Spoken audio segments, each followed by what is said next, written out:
السلام عليكم ورحمة الله وبركاته. أعزائي المتابعين، بنجاوب عن سؤال حد سألنا عايز يعمل شكوى ويعمل محضر إثبات حالة بواقعة معين، فبيسألني هو أنا يا أستاذ ممكن يكلموني في المركز؟ ممكن يمنعوني من عمل شكوى؟ مش يعني بيبقى تساؤلات كده عند الناس، وهو رايح المركز كده بيبقى عنده رهبة.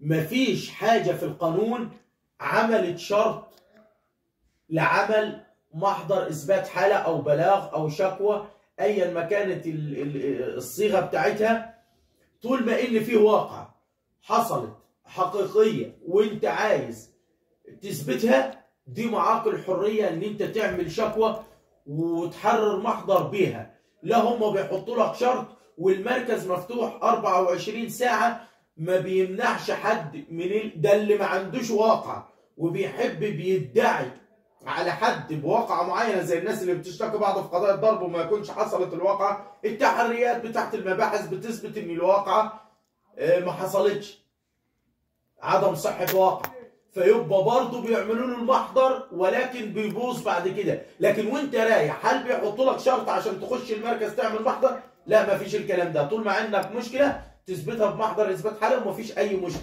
انتظرونا في فيديو جديد ومعلومة جديدة.